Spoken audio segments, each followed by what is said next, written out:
Muy buenos días, bienvenidos a las charlas de Látigo. Hoy tenemos aquí pues, el gran placer, el gran honor de estar con Sally Smith, la autora de Un caso de ratones y asesinato. Y bueno, pues vamos a estar hablando de este libro, pero también de su background, de su historia, porque ella pues ha sido abogada en el Reino Unido durante prácticamente media vida. También es consejera del rey, que ahora vamos a ver qué consiste pues esa ocupación. Y al final se ha pasado, como comento, pues prácticamente toda su vida trabajando en el Temple, que es el escenario en el que se desarrolla esta historia de un caso de ratones y asesinato. Ella, como digo, ha trabajado de abogada y bueno, pues los últimos años ha reorientado su carrera y ahora pues es autora de éxito de esta saga a caballo entre el cozy mystery y el misterio legal, que es un caso en este caso estamos hablando de un caso de ratones y asesinato, pero en Ático de los Libros también vamos a publicar los sucesivos libros y que estoy seguro que os van a encantar, son una auténtica maravilla. Y bueno, pues sin más dilación, pasamos a saludar a Sally. Sally Smith, it's a pleasure having you here today. How's it going there in London? I guess you are in London. Thank you. Yeah, yes, I'm in Bath actually, just outside London. And can I Okay. say that's the first time I've seen the cover in Spanish? It looks great. Oh, thanks so much. Thanks so much. It's also like shiny, glowing. I like it too. I like it too. Yes, And I'm sure like the readers are gonna also love it. I hope so. So yeah, so first question, let's talk about the temple because maybe in the UK people know about the temple, but people in Spain don't know what the temple is, what's the mystic, and the temple is the place in which that mystery takes place. So let's talk about that place. Sure, sure. Well, the temple, actually, although you say people in England know it, some people do, but I've been surprised at the number of English people who've said to me, "Oh, did you make this place up? It can't be real." But it really is real. And it's an area of London which has been owned and worked in and lived in by senior lawyers since the 1300s. So we've been there 600 or 700 years. Mhm. And it's rather like an Oxford or Cambridge college. It's lots of very old buildings in little squares with a beautiful garden, its own library, dining hall for the students and members of the temple, a wonderful and ancient church, which is even older than the temple, Oh, in the middle of it. And it's just between the River Thames and the famous Fleet Street, but it's enclosed mhm. by buildings and railings so that you can walk up and down the street and not know it's there at all. Yeah, And then when you turn in through the gates, you walk back in history, really, and as I say, into this beautiful area. yeah. And it's where lawyer barristers, as we call them in England, and in America, trial lawyers. But Mhm. for the Spanish listener, I think the Yeah. easiest way of describing it is that it's the lawyers who actually go to court and conduct cases in England in wigs and gowns. So it's all a very ancient tradition anyway. And as I say, lawyers are trained in the temple, Yeah. and many of us spend our whole working lives there, as I did. And there are some residential flats still to this day, and I'm lucky enough to have one of those. So, like my hero in my book, I Mhm. live and work in the temple. Yeah, because you mentioned that, and in the UK, do barristers and judges wear like wigs, and why is that? And is that the Yes, case today? yes. Interesting, They yeah. wear wigs and gowns for some cases. They used to wear Yeah. them for all cases, but we still wear wigs and gowns, and judges wear special gowns, and it's all still a very what's what I'm looking for, very traditional, Yeah. sort of ritualized little world. Yeah. Yeah, it makes sense because it's a temple. Where does the name temple come from and to be applied like to a courthouse? Well, I was keeping the description Yeah. reasonably short because it is quite complicated. But Yeah. there are in London, and some people have heard of the others. There are four so-called Inns of Court, and Hmm. they all perform the same function. They're all these little medieval centres with a church and a library and a dining Yeah. hall. And the four are Gray's Inn, Lincoln's Inn, Inner Temple, which is the one my book is about, and Hmm. Middle Temple. And the Inner and Middle Temple are collectively called the temple. And that's the area I was talking about. But each of those four Inns of Court, if you want to be a senior trial advocate in the UK, you have, wherever you live in England, you have to join one of those four Inns of Court. And the reason that the temple is called the temple is because, as I say, the lawyers have been there since 1300, but the temple has a history that goes way before that. It's centered around the Temple Church, which is where the Crusader Knights, the Knights Templar, lived and built. And they built the church in 1185, and then they were there for the period 1185 until mid-1300s. And when they were persecuted, and in the end, most of them, I think, were actually killed, or they dispersed. And in their place, the land became derelict, and in their place, the lawyers moved in.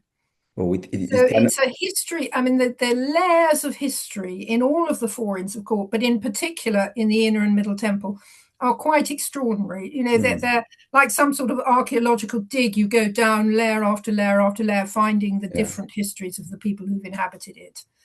And they've all left a mark in some way or another. As I say, the church is obviously our oldest building, and is very beautiful. It's one of the few round churches. And the buildings have built up since then. So some of them are, very old indeed. Some of them are more modern. During the war, there was some bombing, and so there are areas which have been reproduced. So it's all there for you, whatever you want to find, really. Yeah.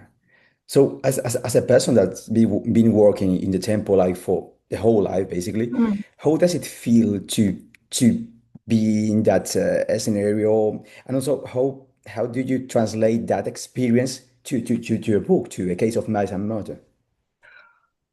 Well, I think the temple, the enclosed buildings are a bit of a metaphor for a very enclosed world. I mean, you spend all your life with people who do the same job as you in a very small area, so that, every time I pop outside my door, I meet somebody I know.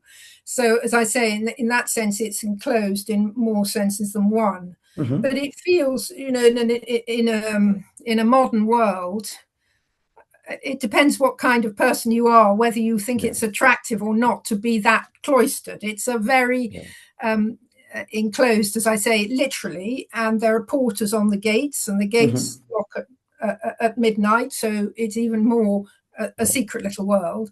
That I like that. I find that sort of manageable and quite comforting. But I think some people might say it's very claustrophobic. It depends, as I say, if you're that kind of person or not. But it is a bit, it has the sort of the same resonances as monasteries and nunneries, and certainly all the old university buildings, the Oxbridge colleges have the same feeling about them, of being somehow enclosed in a little separate capsule. Yeah. That's great. So a case of A Case of Mice and Murder. What do we have more, mice or murder? Well, there's only really one mouse. Okay. And in fact, there's only really one murder. So it's a divided story, without giving anything away. It's a divided story between a crime, the murder, and a legal case that's going on at the same time, which involves the anonymous publication of a children's book, which is about a mouse. And as I say, it's been anonymously published. It makes a fortune, and it's phenomenally successful financially. And an authoress comes forward and says that she wrote the book. And there is a legal case, as I say, going on about that issue, whilst at the same time there is a horrible murder in the temple. And the thing that unites the two stories is the detective, my detective, who is a barrister, a lawyer, and he is having to represent the case.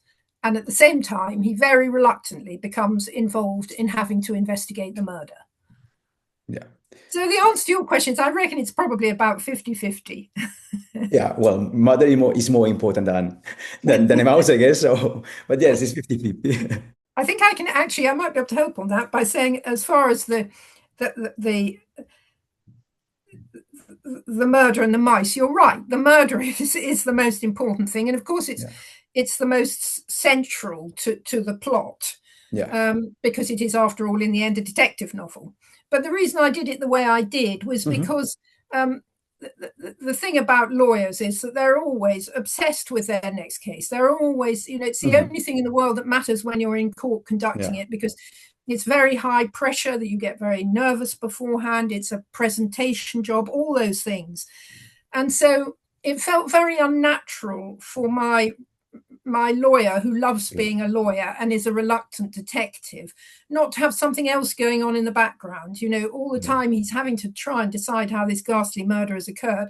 He's also having to worry about the fact that he's in court the next morning, which is what, I did for years Yeah. on end, and what all lawyers do. Yeah. So we have a crime, we have a murder, and when does this murder take place? Because it does not take place today. No. I've set the novels in 1901. They begin in 1901, and there are three of them, and they run over the Hmm. next 3 or 4 years. So that's the very end. Queen Victoria Hmm. died at the very beginning of 1901, Hmm. and Edward VII came to the throne. So this is that little period, the so-called Edwardian period in England, um, at the turn of the century, at the turn of the Hmm. 1900s. Yeah. Yeah. And I So think, sorry, no, no, yeah, please I go. was only going to say, I think it's a very interesting period for a lot of reasons. I mean, it's quite accessible. It's Hmm. it's heading for modern times. I mean, there was electricity, for instance. Telephones were just being introduced into business places, but still most traffic was horse drawn. Um, it's it's an interesting period because it was the end of an era with the Queen Victoria dying. There was a sort of fresh feeling. People were interested in exploring new things, so Hmm. it's a nice period in that way. But as I say, it's accessible because we as Yeah. modern people can just about imagine what it was like. But you miss out on all the things like proper telephonic communication or any good Yeah. communications at all. Um, Forensics were at a very, very early stage, which is also interesting. So it's a nice period to write a detective novel about. Yeah. So the main detective, well, the detective is Gabriel Ward. You've been talking about it. So is taking into account that he's also a barrister and a king Mhm. counselor. Do you somehow is he your alter ego? Well, and people do ask me that. I mean, perhaps in some ways, yes. Yeah. As I've said, I mean, like me, Gabriel Ward, he likes living in the temple. He likes the feeling of sort of Yeah. protection from the outside world. He likes to have a sort of little Mm. narrow area on which he's completely focused. All those things, yes, are like me. But he, as you know, is a reclusive bachelor. He has, at the beginning of the novels, although that grows, he has very, very few emotional attachments Mhm. at all. That's not like me. So Okay. he's a mixture. He's a mixture. Yeah, that's like with any character an author may Yes, came up. Even if he is making a self-biography, it's difficult like to not fictionalize anything. So absolutely, yeah, so absolutely. so that's Yeah. great. So for a person that has spent her whole life like writing with precision, being like really careful about what to say and what not to say, how has been Mm. have you find somehow liberating like to write a work of fiction? Oh well, yes. I mean, in many ways, I have. It's odd that, because a lot of people have said to me, "Oh, you spent your life as a lawyer, as you've just said, writing, these very precise Yeah. things, and it must be difficult to break out from that." But in fact, I mean, lawyers do drafting legal documents, believe it or not, Yeah. is creative and it's also very interesting. I mean, it's a very particular craft. You have to have your mind in a particular place. You have to have huge powers of concentration, all those things. You have to have a sort of precise mind. And I found that, particularly with writing a detective novel, where you do have to plot incredibly carefully the process. I mean, the format is everything. Okay. And I found all my work drafting legal documents translated very easily into that, very Yeah. easily. I mean, there is a creative side as well. And yes, you're right, that's quite liberating. But that's more about thinking that you can make things up. I mean, as I say, the way I write, I think is fairly precise and formal. I hope in a good way, but I mean, it's concise as well as precise. I hope, and I think that's come from a legal training. Mhm. And it's interesting because quite a lot of lawyers write novels, Yeah. and when I read them, I see in them the same characteristic in the way they write. I think I can tell when a novelist has been trained as a lawyer.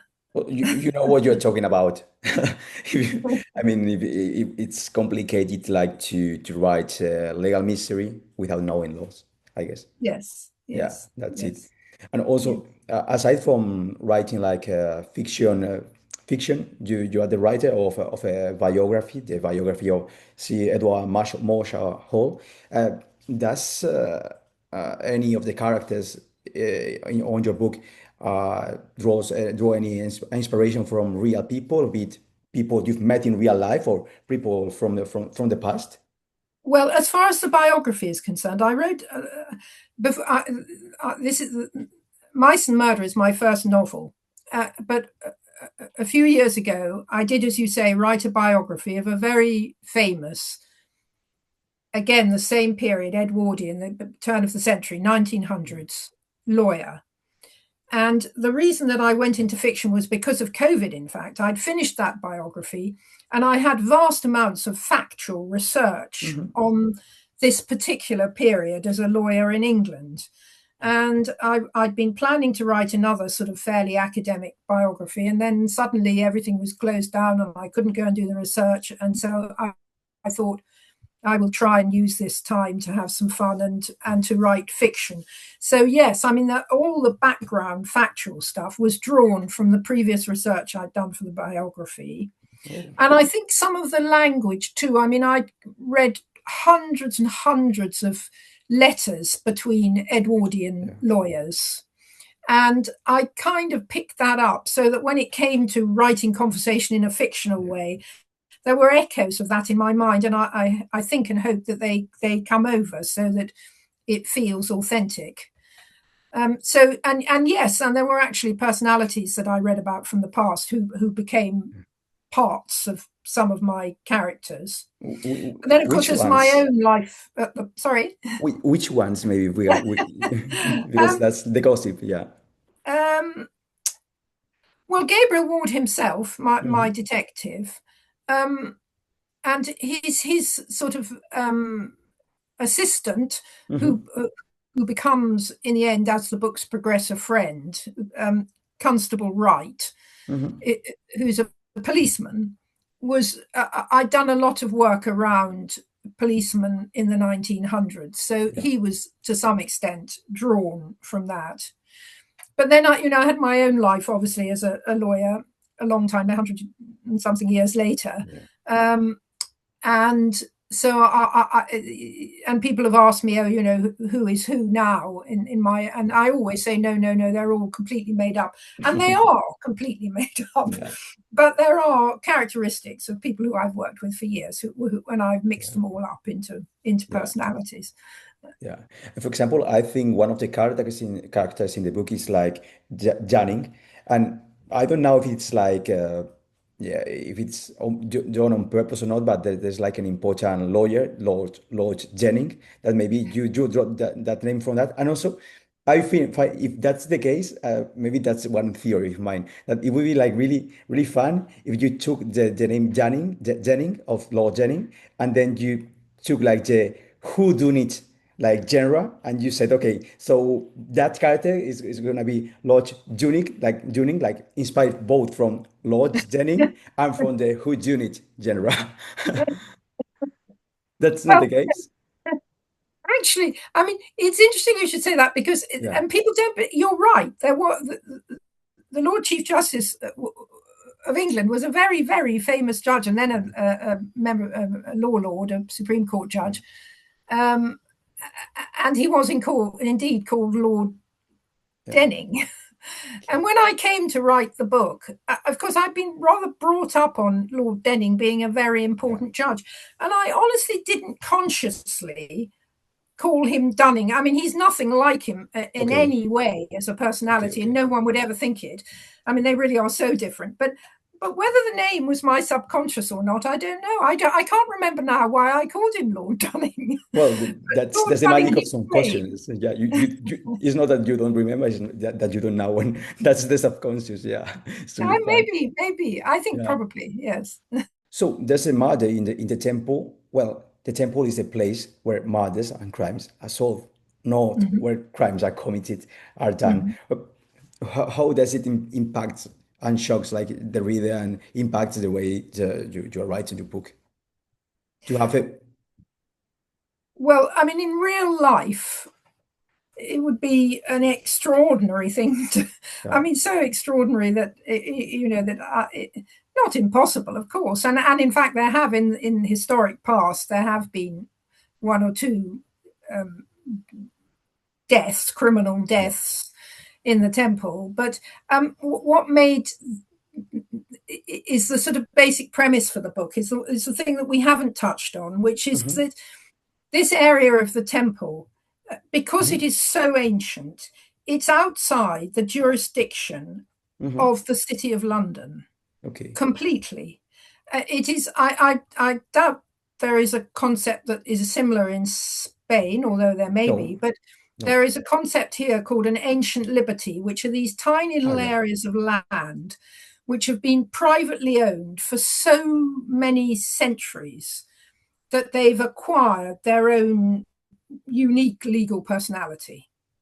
And the temple is one of those. And the relevance of this sounds very dry, but actually it's extraordinary and fascinating, is that none of the laws that apply to the City of London Mhm. apply to the temple except by consent.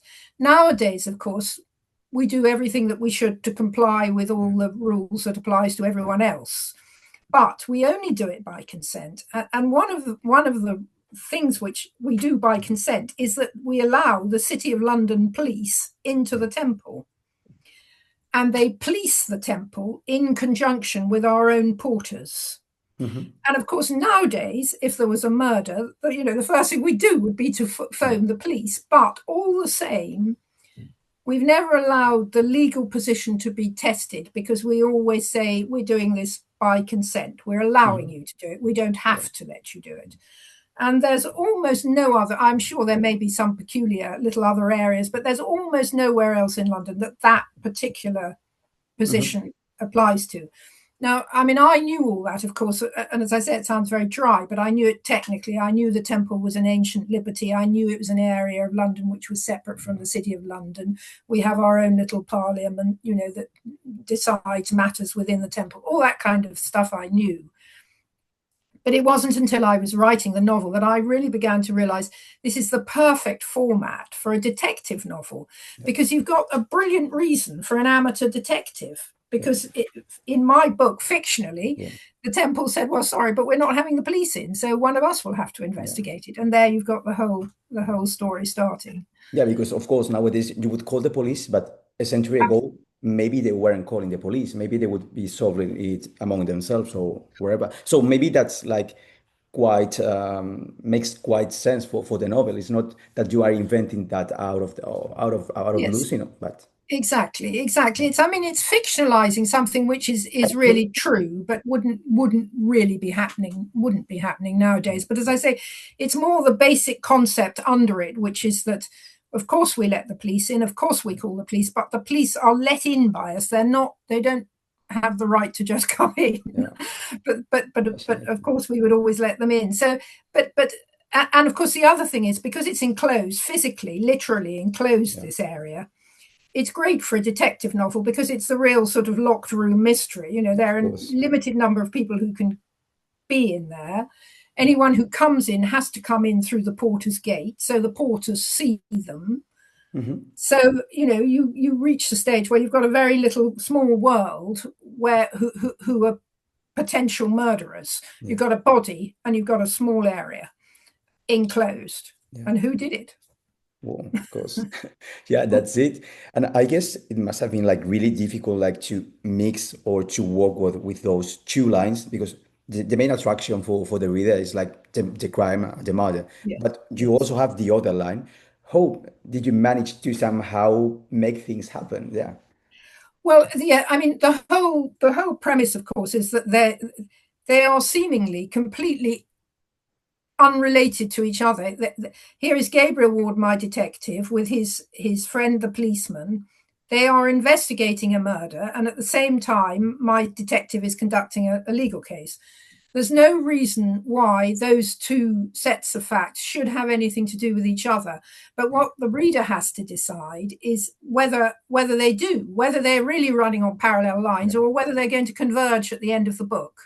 Yeah. And as I say, I won't have any spoilers, but Of course. Yeah. so that's the question. But when I began to write it, um, I began to write it as two separate Hmm. stories, with, as you say, the murder predominating, but the other one going on underneath. And then as the book progresses and the clues progress, the Yeah. two stories may or may not knit together a bit. They have things in common, and the further you on in the book you go, the more you realize Yeah. what the answer is. Yeah. Of course. But there are two questions, of course, because there's the result of the case and there's the who did the murder, and so you've got two things you've got to decide the answer to. And as I say, you may also have a third, which is Yeah. what have they got to do with each other? Yeah, yeah, yeah. And of course, what happened to the rights of the mouse of the writer of the mouse? Exactly, Yeah, exactly, which is secondary, but is also, I hope, reasonably entertaining. I yeah, mean, it sure. was It a is. It book is. that was found in the street. I mean, this was in Yeah, 1900, remember? Nowadays, this couldn't happen because of the communications, but it was found in the street in 1900 by a publisher outside his offices. He mm, publishes it. It has an absolutely, rip-roaring success, makes him huge sums of money. yeah. It's completely anonymous. He couldn't find out who was the author, and then suddenly someone comes forward and says, "Right, that was my book, and I'm going to sue you for the money." And was it hers or was it not? That's another little mystery chucked into the story. Yeah. So in your career as a barrister, have you find more like murder cases or more mice cases? Well, for me, uh, not mice literally, Okay, yeah, but not murder. I started off in my early years when I started yeah. as a barrister lawyer. You did pretty much a bit of everything. So I Hmm. did a lot of crime, and now and again, a murder, but not always with a more senior lawyer with me. I never got to the stage of doing murder cases on my own, but I did lots of sort of burglaries and robberies and assaults and everything else you like to mention. And I did lots and lots of other subjects as well, everything from dull breach of contract to Hmm. disputes about land and houses and matrimonial work, child work, everything you care to mention for about 10 years. But then I specialized as a medical lawyer. Hmm. So I went right away. I mean, you couldn't describe it as either murder or mice.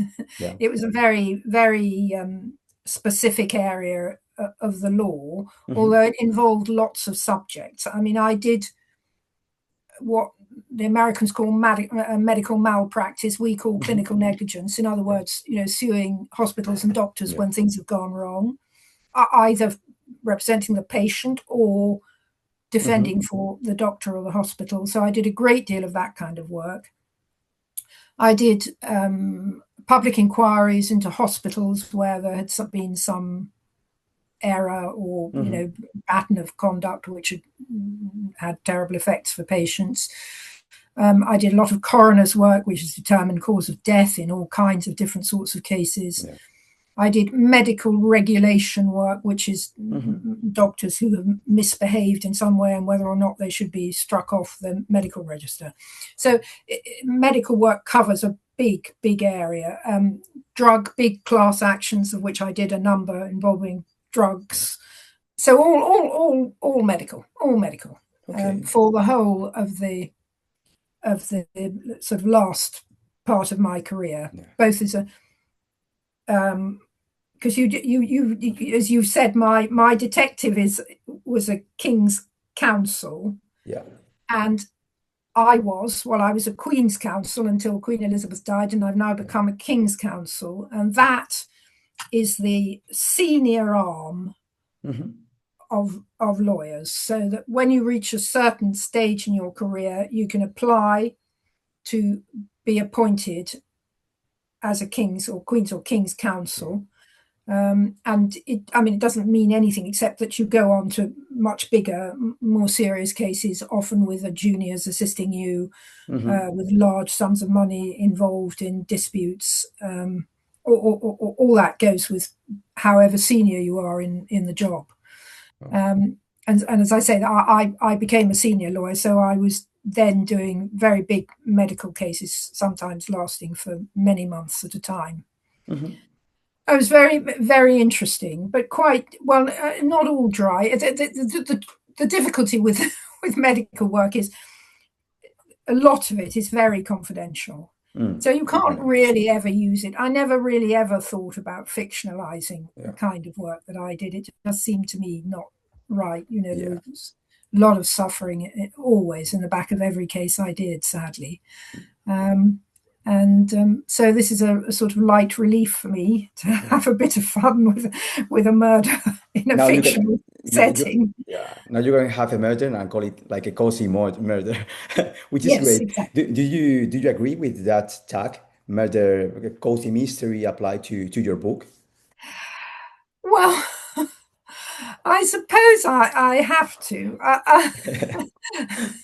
I never really like it about me or anybody else's books.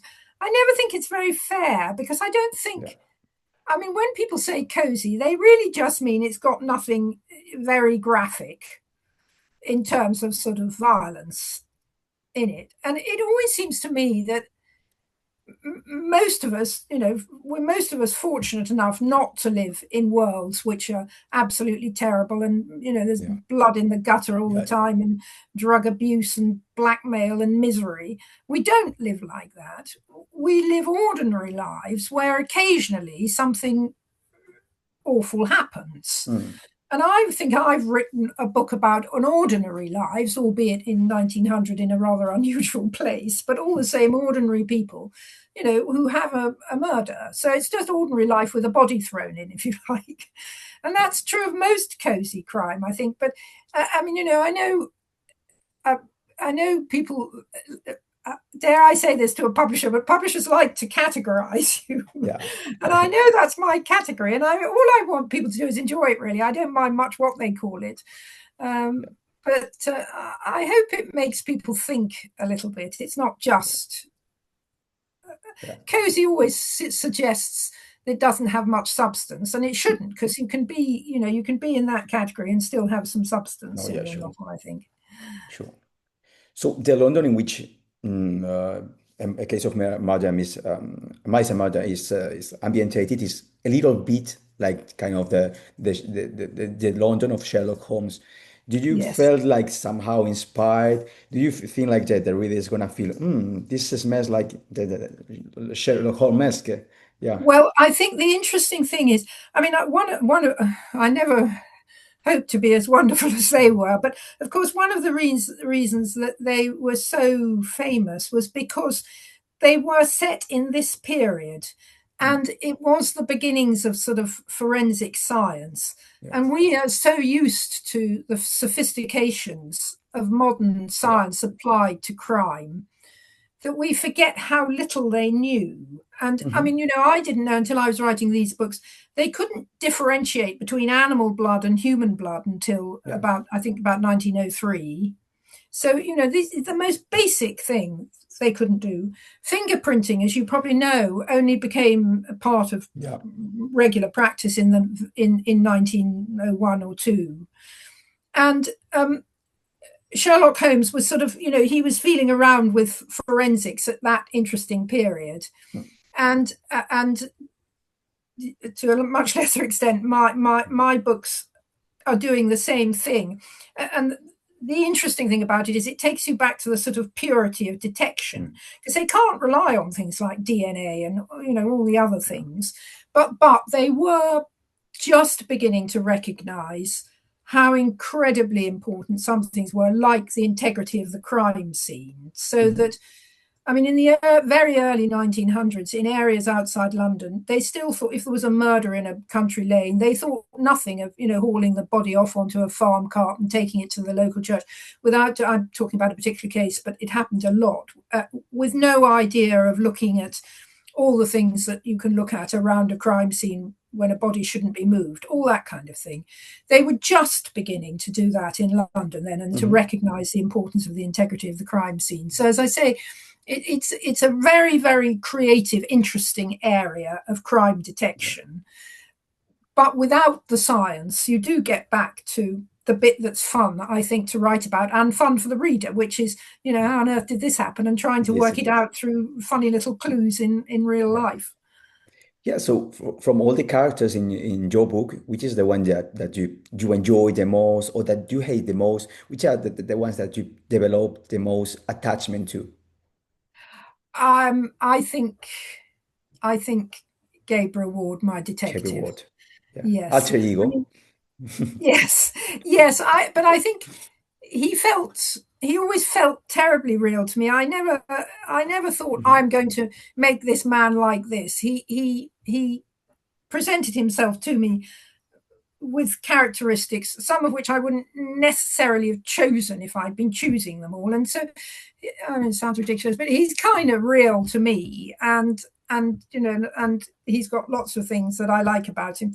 The other thing I think, in a case of Mice and Murder, this is not a plot spoiler in any way, but readers will discover that it has a woman in it who, in 1901, Mhm. had yearned in her youth to be a barrister herself, Oh, and was never allowed to be. Women weren't allowed to become barristers until 1923. So I feel some sympathy for her.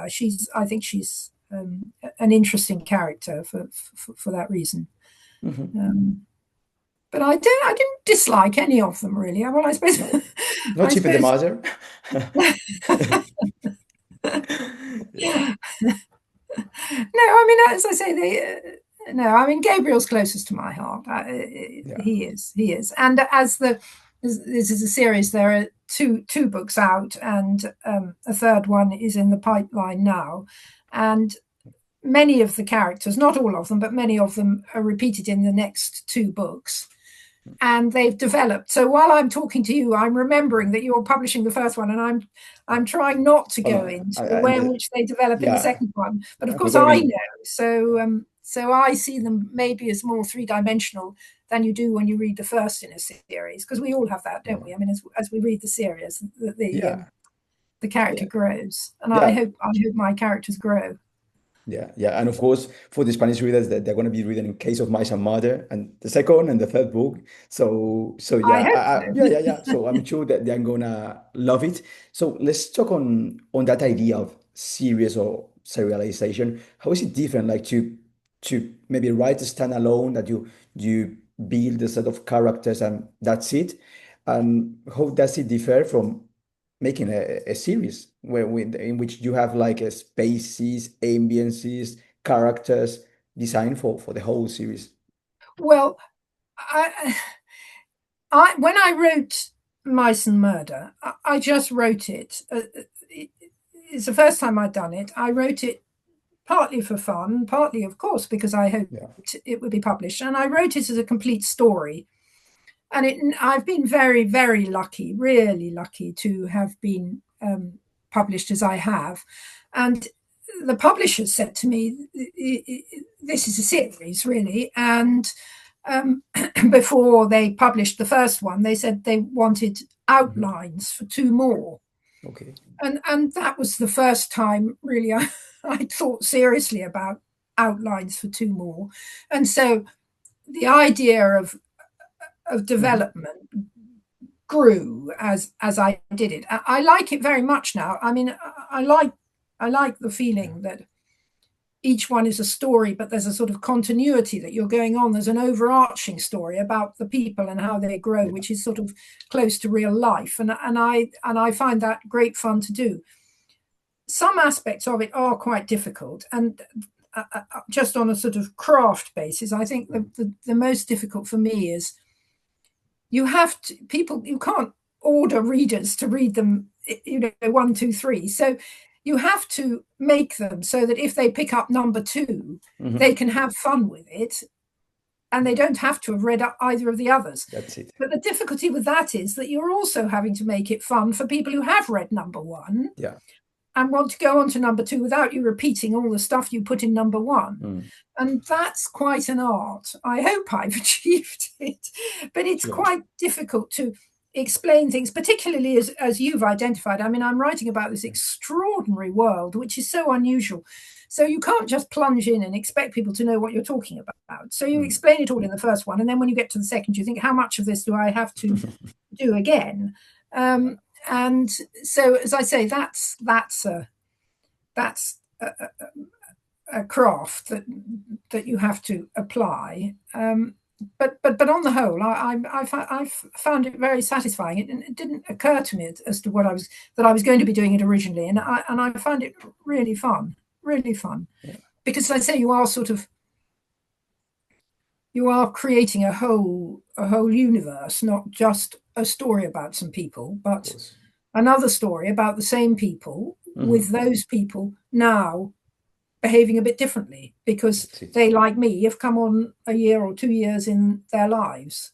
So it's And do you feel somehow that like the characters start having a life on their own in your mind, in the writing paper, or not? Or do you have that feeling? Because many writers have that feeling. Yes, I do, particularly with Gabriel, and because I'm physically in the surroundings, Gabriel, my detective, because I'm physically in the surroundings in which he is. I mean, in fiction, his fictional windows, where he has his residential rooms in the Temple in 1901, I can see from my own windows in 2026. So I look out at a lighted window opposite, and I have reached the point now where I sometimes think, oh, he's at home this evening, because he isn't at all.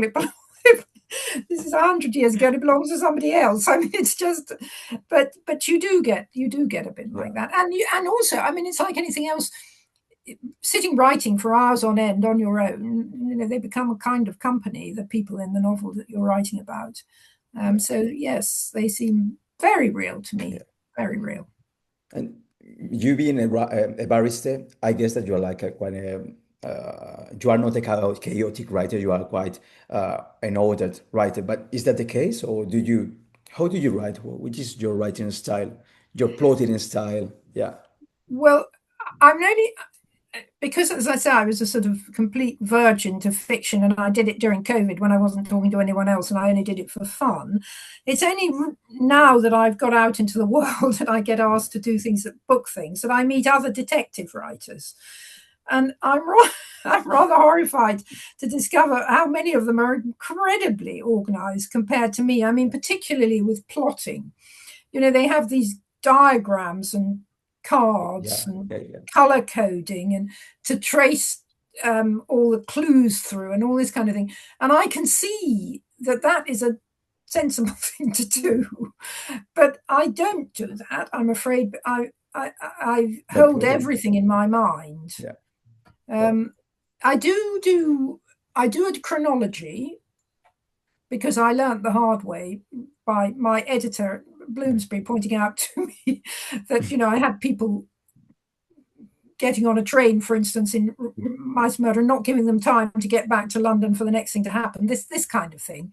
Okay. So now I do very detailed chronologies, but other than that, I just write it and fiddle around with it on a laptop, and change, Hmm. cut and paste, and change things around, and until it seems to make a sort of cohesive whole.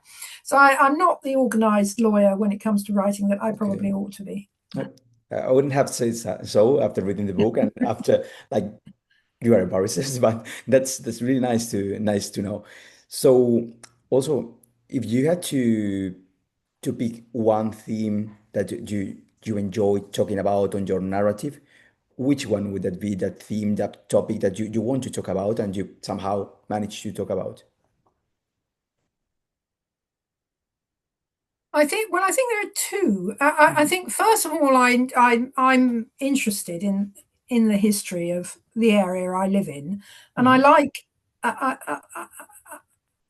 And I hope and think that I haven't made it dry, but I think I have got it over. And I like this idea of sort of transporting myself back, as I say, this sort of dual thing of myself being in the place that I'm writing about, but I'm writing about it Yeah. in 1900. So 126 years ago, Hmm. with but physically it's unchanged. So I found this very difficult to articulate, but I know that my characters saw through their eyes what I see a lot of the time. Not altogether, because some bits have changed, but a lot of the time they saw what I see. So there's this sort of odd feeling of describing something which is history and thinking of it as being your own day-to-day lived experience as well. Hmm. And and I think the fact that I know it very well brings an authenticity to it, Yeah. and the fact that it's a history which I find fascinating is a sort of different aspect, and that's an interesting thing to write about. And I hope that that Hmm. comes over as a sort of bedrock Yeah. for the book. And the other one is, I mean, I like telling stories. I like the impetus of telling stories. Hmm. I've always loved stories with beginnings and middles and ends, Yeah. and um, and I like the creation of a narrative in that way. I mean, in the end, however wonderful and famous a writer you are, in the end, you are trying to engage people in wanting to turn over the next page for the story. It Hmm. seems to me, and that's what I read for, and it's what I try to produce. I want people to be engaged with it, have fun, and think, "Gosh, I want to know what happens next." And all the other things, as I say, it's an interesting world, I hope, and an unusual world, and it's a period thing, and there are Mm. varied characters in it. But all those really have to be secondary to a good story. Yeah, and as you say, like that kind of narrative of writing is a close structure. It's a structure at the end of which you have justice, and you've been writing, you've been living, working with justice the whole life. Your Mm. whole life? Do you feel that somehow it's easier to make justice or poetical justice, so as to say, in the book than in real life? Yeah, Yes, I mean that's a very big philosophical question because I'm yeah, never quite sure what justice is, yeah. but certainly I'm more in charge now. Yeah. When I was a lawyer, I always used to say that my dream court case Hmm. was the one where I was the lawyer on both sides, and I was the judge, and I was the 12 jurymen, so that the Okay. whole thing I could make it come out how I thought it ought to. And actually, I've only thought this now I'm saying it. I often used to say that as a joke, but Okay. I realize I am sort of now doing it. Because Mm. I am writing it, Yeah. everything that happens how I want it to. Sounds Okay. terrible. I sound like some sort of control freak, but No. it is quite satisfying, yes, to write a court case Hmm. with with the judge and the lawyers all saying what you want them to say, and the outcome being what you want it to be. Because in real Yeah. life, it often isn't. Yeah. So, which are like your main like references, like literary references? Maybe Agatha Christie, maybe Sherlock Holmes, maybe Wilkie. Which are like the main authors you enjoy reading, like to develop your own writing? Well, I mean, in the classics you've picked, I love Wilkie Collins. I Yeah. love Sherlock Holmes, Conan Doyle. Um, I love Trollope, who had Yeah. a great deal about the law, and in fact I'm rereading those at the moment. So those are the sort of classical references. Um, and then the next sort of 50 years on, well, 100 more than that, Dorothy L. Sayers. I Mhm. loved her novels. Yeah. Um, and Josephine Tay, who you may or may Hmm. not know, but who was Yeah. a 1930s detective writer, English detective writer, whose books, again, I loved. I was never, Agatha Christie was never one. I mean, I've read them all, of Hmm. course. Yeah. And of course they're very clever, but they never snatched my heart like Dorothy L. Sayers did. Okay.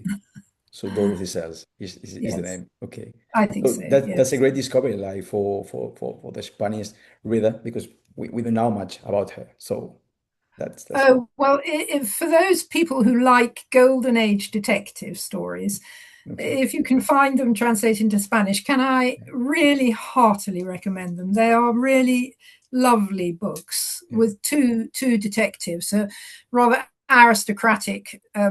Lord Peter Wimsey, who's the sort of main detective. There was a long television series done on in England, and a woman who is she's Yeah.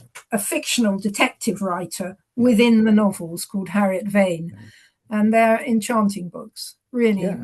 But I mean, they're fairly wordy and heavy by today's standards, Okay. Okay.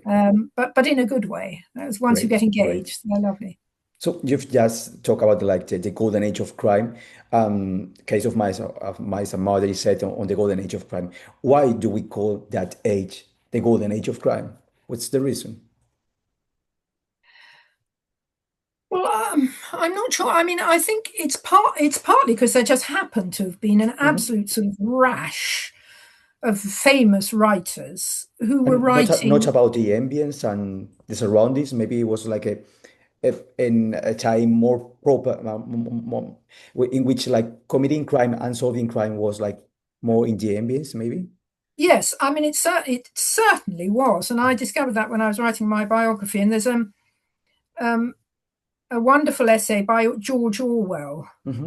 on Yeah. the sort of perfect English murder, which is on that very subject. It's I mean, at a time when there was sort of less entertainment on Hmm. stage and Okay. screen, people loved reading these true crimes in the newspapers, and they were always incredibly detailed. I mean, they were set out in a way you would never ever see them in a newspaper nowadays, with Yeah. all the evidence set out, question and answer for column after column.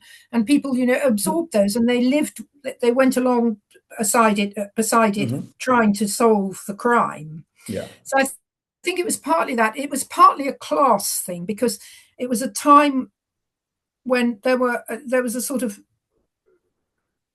great interest Hmm. in sort of upper middle class murders, that Okay. Yeah. happened in smart country houses and Yeah. Like amongst in people Spain. who people didn't expect to go out and murder people. And I think all that translated, that real life interest in crime, you're right, translated itself into people Hmm. creating the fiction. And Okay. then, as I say, there were this huge number of incredibly good Yeah. crime writers, but they were writing to a certain formula, and they were mainly sort of middle class murderers in country houses and Okay. smart surroundings who suddenly broke out and committed a crime, and Mm. it became a sort of thing, didn't it? Really, Yeah. and they did it very well. Okay. So we are getting to the towards the end of our interview, of our chat today. So if you had to give only one reason, like for the reader that is on the bookshop and he sees like that marvelous like cover, shiny cover, and he says, "Okay, why should I read this book?" Well, I hope it's a really good, engaging Mhm. story, Okay.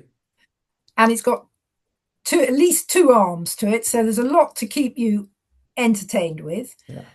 And by the way, I didn't write it to educate people, but by the way, it happens to be set in Mhm. somewhere that is unique Yeah, and extraordinary and interesting to read about. that's it. So extraordinary. Case of Mesa Mother, pues un libro extraordinario, como acaba de comentar pues, la propia autora, ya en librerías, en Ático de los Libros, y bueno, estamos seguros de que os va a encantar este libro, un caso de ratones y asesinato ambientado en la de oro del crimen. Un placer tenerte hoy aquí, Sally. So it's been a pleasure talking to you today. So thanks so much for being with us No, today. thank you very much indeed for lots of really interesting questions. So it was fun to do. Excellent. Thank you. Thanks so much. And I hope the book goes well. Yeah, sure.